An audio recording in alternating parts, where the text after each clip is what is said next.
El Ministerio Apostólico Altar de Jehová de Eclesia presenta lo mejor del trigo. Apóstol Lourdes Bravo de Villar. Puede ir abriendo su Biblia en Proverbios capítulo 1, verso 7. El temor de Dios es el principio, el inicio de una vida llena de sabiduría.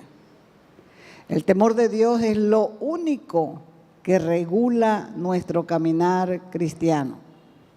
Por lo tanto, se constituye en lo más importante, porque cuando la gente no teme a Dios, vive pecando. El hombre sin temor de Dios comienza haciendo lo que a su juicio es justo, pero el temor de Dios nos educa, nos enseña, nos instruye y nos equipa para toda buena obra. Y las buenas obras son diarias, porque esas son las vestiduras de los santos. Segunda de Timoteo capítulo 3 del verso 15 adelante. Está hablándole el apóstol Pablo a Timoteo, su discípulo. Le dice así: Timoteo, desde niño has sabido, has conocido las sagradas escrituras, las cuales te pueden hacer sabio, culto, ilustrado, inteligente, para la salvación por la fe que es en Cristo Jesús. Las personas generalmente dicen: yo creo a Dios a mi manera. Ese pero demuestra que hay un problema. O sea, que dicen: yo creo en Dios, pero a mi manera. Y ese pero demuestra que hay un problema. Y ese problema es precisamente la falta de conocimiento. Y la falta de conocimiento es ignorancia. Y la Escritura dice que el pueblo de Dios perece, se muere, quiere decir, por falta de conocimiento. Y dicho de otro modo, el pueblo de Dios se muere por ignorante. Tenemos que entender que cuando de conocer a Dios se trata, es a su manera, de su modo, a su estilo.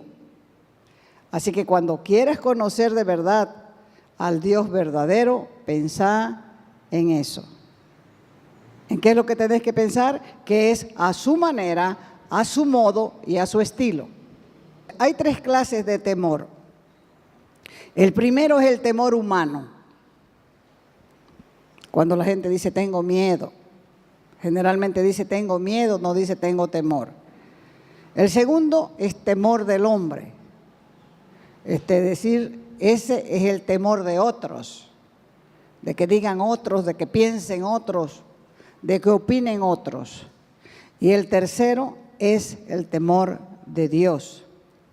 El primero es el temor humano, el temor natural, conocido como miedo humano, como terror, como pánico, como pavor de que Dios nos castigue y nos mande al infierno. El otro, el segundo, es el temor del hombre, o al hombre más bien, que trae lazo. Y el tercero es el temor de Dios, que es respeto, es reverencia y odio al mal.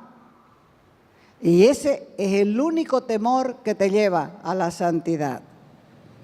Proverbios 8:13 dice: el temor de Dios es, ¿cuál es?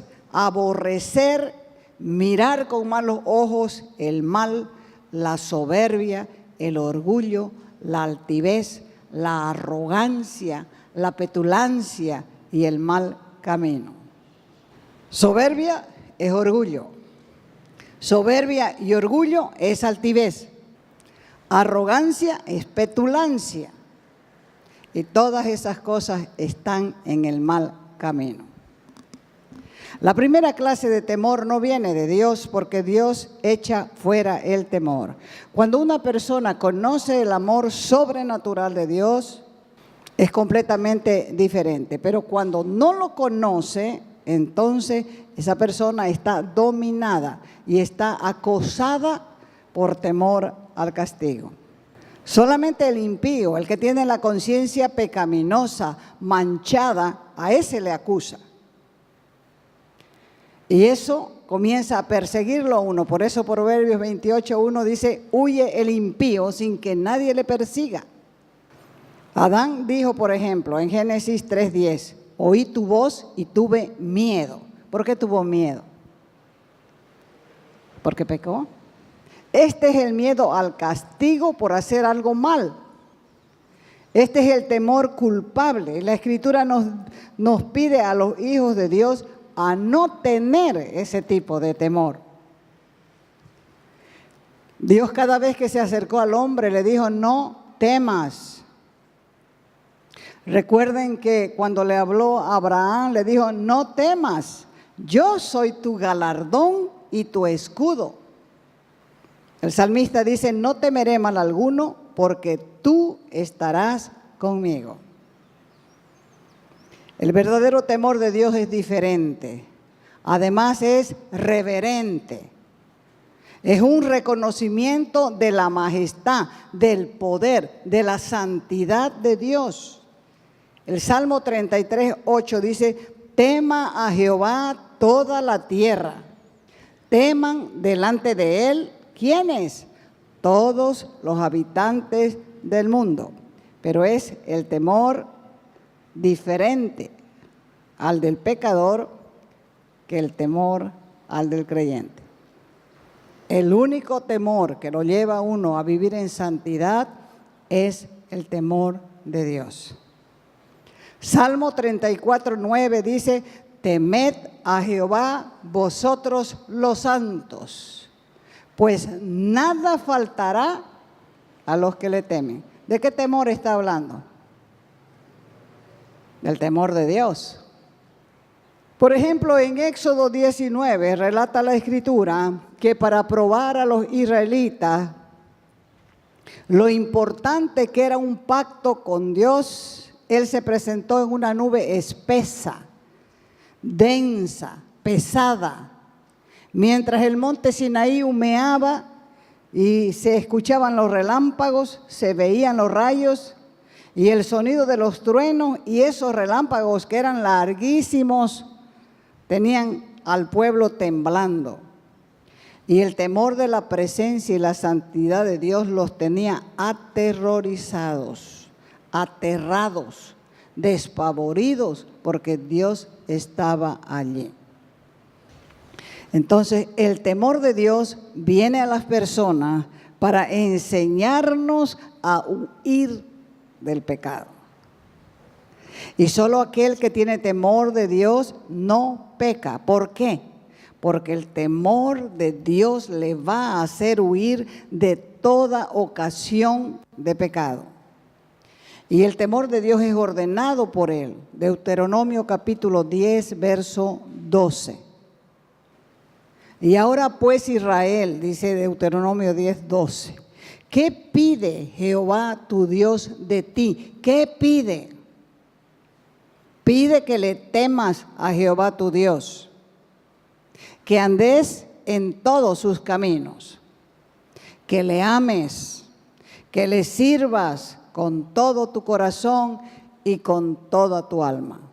¿Cuál está de primero?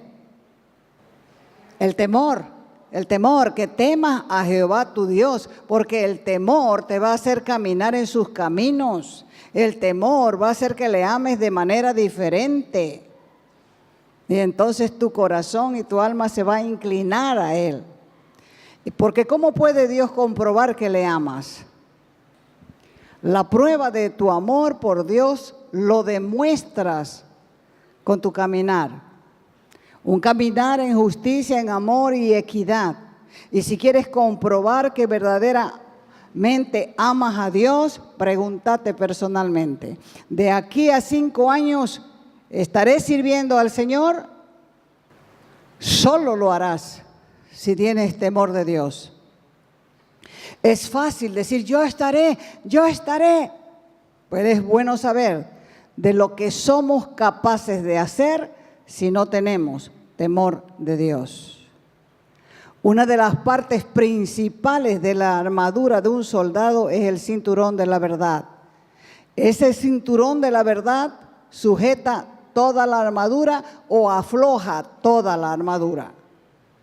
Y la Escritura es la verdad de Dios. Si no lees, todos los días comienza a rebajarse tu fe.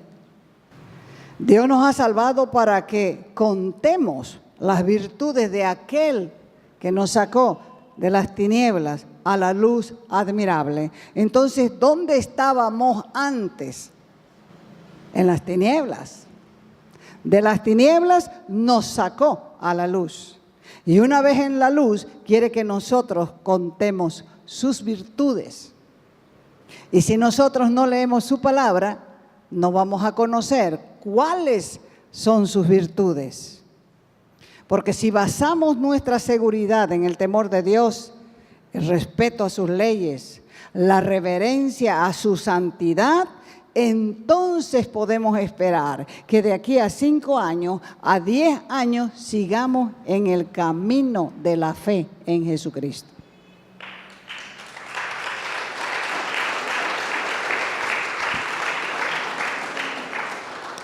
La Escritura relata que cuando Moisés llegó al final de su vida, Dios le ordenó que llame a Josué. Y Josué vino y Moisés comenzó a darles instrucciones para el futuro. Moisés fue el líder que sacó al pueblo de Israel después de 430 años de esclavitud en Egipto. Un pueblo que fue forzado a trabajar en las grandes construcciones egipcias. Moisés también había sido un líder elegido por Dios para que se pare delante del hombre más poderoso de la tierra de aquel entonces, que era el faraón de Egipto.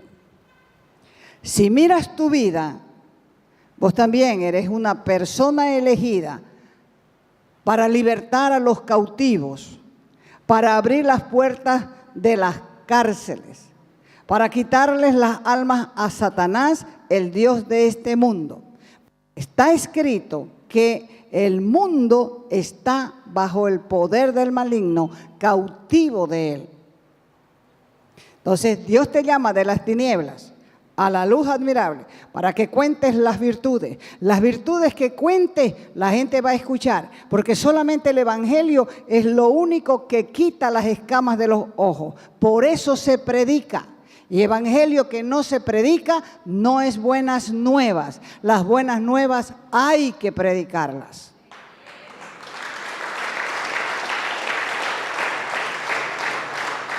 Pero para que puedas libertar a otros, vos mismo tienes que ser libre primero. Así vas a conocer cómo actúa y también vas a conocer cómo se camufla el enemigo y vas a poder enseñarlos a otros. Porque la Escritura afirma que el enemigo de nuestras almas es malo. Él es el que ha enceguecido, cegado, encandilado, dice, el entendimiento de los incrédulos para que no les resplandezca, no brille la luz de este evangelio que es glorioso. En realidad, muchos de estos cautivos desean ser libres, pero lamentablemente no pueden. ¿Por qué? Porque para que sean liberados deben escuchar la verdad de Dios. Tienen que saber, primero tienen que escuchar. Segundo, tienen que saber que están engañados por el maligno. Ellos se dan cuenta que hay algo mal en ellos, pero no saben cómo deshacerse de esa maldición que pesa sobre sus vidas. Necesitan oír el mensaje. necesitan ser sanados de la vista para poder ver la mano de Cristo que se extiende desde la cruz para salvar al más grosero, al bruto, al rufián y al vil pecador. Moisés sacó a los israelitas de Egipto y les dio la ley. Josué primero sirvió a Moisés y después fue levantado como el líder que guiaría a la nación de Israel a la conquista de Canaán. Es por eso que el Señor quiere que aproveches tu tiempo para ser libre y aprender, para que cuando te toque el turno o cuando le toque el turno a tu generación, seas un obrero que no tiene de qué arrepentirse porque usa bien la palabra de verdad. Y la Escritura dice constantemente, no temas, sé fuerte, Jehová está contigo. ¿Por qué dice la Escritura tantas veces no temas? Porque hay un enemigo que quiere que tengas tanto temor de él y del hombre para que no te prepares en la verdad de Dios, su palabra. Todo lo que sucedió en el desierto y se escribió, para nuestro ejemplo se escribió. Dios nos da el pan del cielo. Ese pan del cielo que ellos comieron, el maná, era maná. Pero el pan que nosotros comemos hoy es Cristo mismo y su palabra. Para que podamos tener futuro. Porque si no conoces la palabra de Dios, el enemigo te va a dar comida chatarra. Te va a dar comida rápida. Por eso es importante que sepas que el poder que tiene Satanás sobre tu vida es el poder que vos mismo le das. Moisés le dijo a Josué, no temas. ¿Por qué? Porque Moisés era un líder con experiencia. Sabía que la tierra que iban a poseer estaba llena de enemigos. Ahí vivían los cananeos, los jebuseos, gergeseos. 7 naciones vivían ahí. Y todas ellas estaban ocupando la tierra prometida. Y era con ellos que tenían que pelear para poder sacarlos de esa tierra, para poder heredar las promesas. Mira tu propia vida. Hay enemigos que tienes que vencer. Por eso es que no avanzas. ¿Cuántos años en la fe? ¿Cuántos años escuchando enseñanzas, prédicas, ministraciones? De todo tipo, porque Dios ha sido buenísimo con Bolivia. Predicadores de todas partes del mundo que han llegado hasta este lugar para predicar lo que otros países anhelan. Pero mira tu propia vida. Tienes enemigos que tienes que vencer. Porque si no vences tus propios enemigos, vas a vivir peleando con los hermanos. Vas a estar en una permanente rencilla. Y Cristo no está dividido. El Señor dice que el que no es conmigo, el que no recoge conmigo, contra mí es. ¿Por qué? Porque desparrama. Y Pablo nos aseguró, y bien sabía lo que era una verdadera guerra espiritual. Y dijo, nuestra guerra no es contra seres humanos. Nuestra guerra no es contra tu mujer, también para los peleones de los matrimonios, ni contra tu marido. Nuestra guerra es contra huestes, ejércitos espirituales de maldad en las regiones celestes. Y se necesita mucha sabiduría de Dios para ver cuáles son nuestros verdaderos enemigos. ¿Acaso no te has dado cuenta que el diablo trata de mantenerte desconfiado, triste, ocioso, ambicioso, envidioso, celoso? Los pleitos y las rencillas no son nuevas. No se olvide que por envidia y celos Caín mató a su hermano Abel. Satanás no crea nada nuevo. Sus estrategias son viejísimas, pero las ha usado tanto tiempo y las ha ido perfeccionando y por eso le resultan tan efectivas. Moisés conocía la guerra, por eso le dijo a Josué: no temas, porque tu Dios estará contigo, no te dejará, no te abandonará, ni te desamparará. En el Nuevo Testamento, Jesús, conocedor también de las batallas espirituales, les dijo a sus discípulos, Mateo 10:28, no teman a los que matan el cuerpo, mas el alma no pueden tocar. Teman más bien a aquel que puede destruir, que puede demoler el alma y el cuerpo en el infierno. Y ese es uno, se llama Dios. Esta enseñanza, además de ser una advertencia, es también un llamado a la salvación, es también un llamado al arrepentimiento. Vengan, dice el Señor, vuélvanse. ¿Qué es volverse? Es retornar. Y yo, dice él, derramaré, vaciaré mi espíritu sobre ustedes y les haré saber, conocer mis palabras. Una mala elección puede terminar con lo que dice Proverbios 10:27. El temor de Dios aumentará los días. Dios aumenta los días. Uno viene con cierto tipo de años al mundo. Y cuando uno agrada al corazón de Dios, Dios mismo le dice, te voy a añadir los días. Tenemos un ejemplo del rey Ezequías, cuando Dios le dijo, vas a morir, prepara tus cosas, poné tus negocios en orden, tus recibos, todo, tus escrituras, tus impuestos, poné todo en orden, le dijo, porque vas a morir. Y el hombre se puso a llorar, era rey. ¡Ay, Señor! Te he servido tanto tiempo. ¿Cómo voy a morir tan pronto? Y Dios le escuchó. Le dijo, está bien, no morirás. Te voy a añadir, ¿cuántos? ¿Cuántos?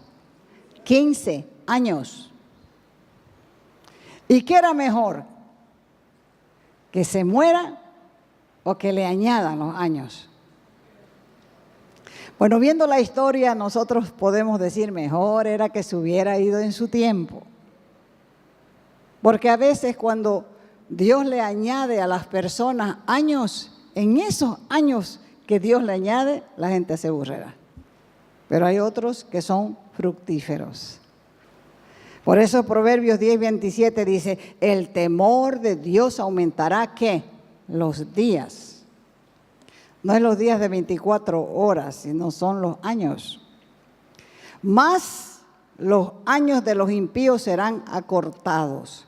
Eso quiere decir que sus vidas serán cortas, cortas.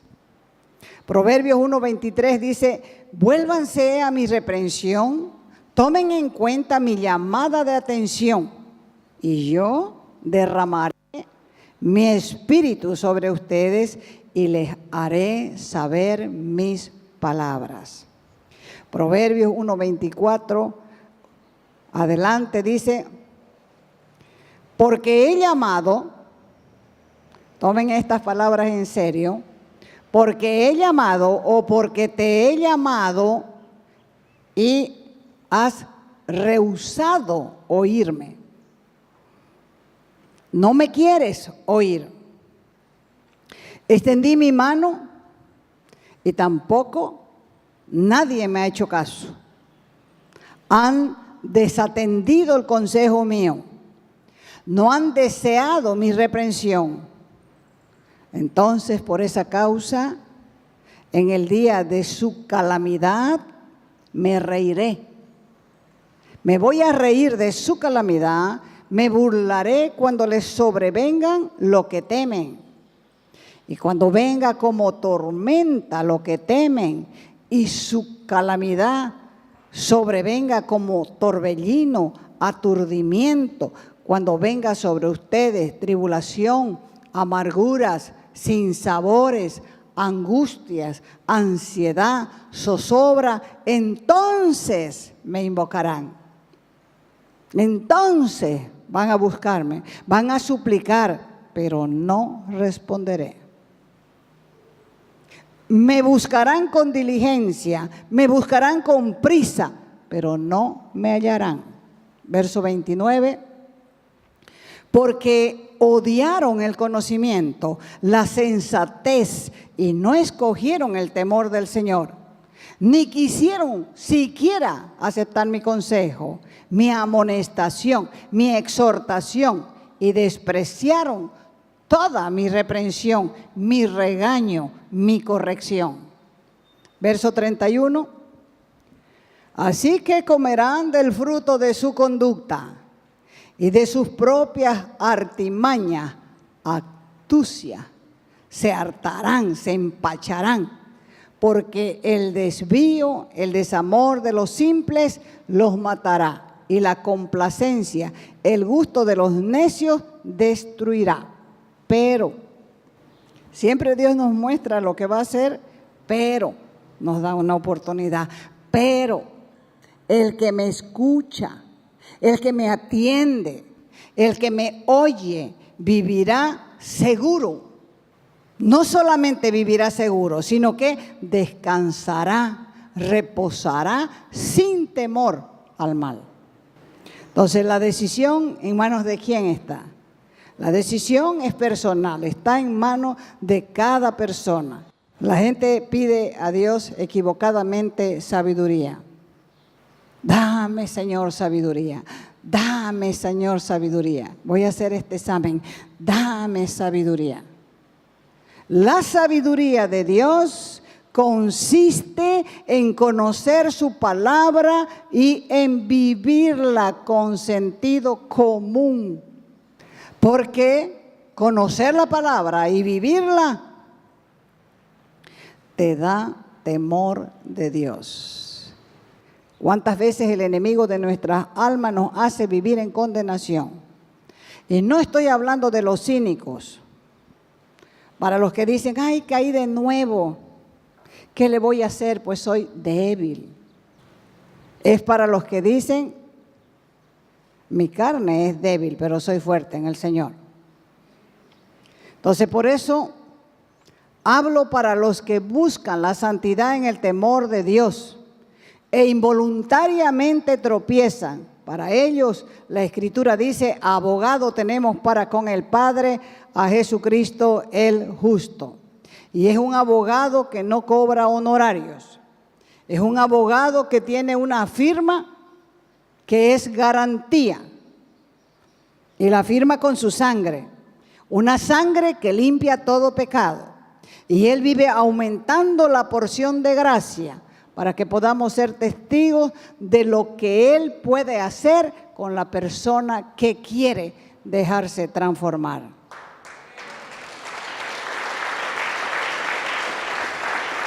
Como dije antes, la misericordia de Dios es grande, pero no es para abusar. Dios es santo y los que anhelan ser santos, Él los escucha, los ayuda, los fortalece. Por eso es que las Escrituras se han escrito para nuestro ejemplo. Y como dice la Escritura, con misericordia y verdad. Son dos cosas, misericordia y verdad. Está hablando de la palabra. Misericordia y la palabra. Se corrige el pecado, se disciplina al pueblo. Al pueblo que peca, se lo disciplina. Pero con el temor de Dios, el hombre se aparta del mal. O sea que uno puede disciplinar, uno puede darle la palabra. Pero la única forma de que esa persona disciplinada cambie y deje de pecar es con temor de Dios.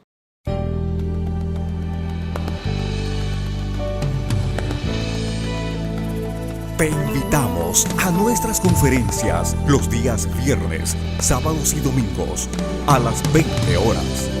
y el domingo a las 10 de la mañana. Calle Nicolás Suárez, esquina Félix Pinto,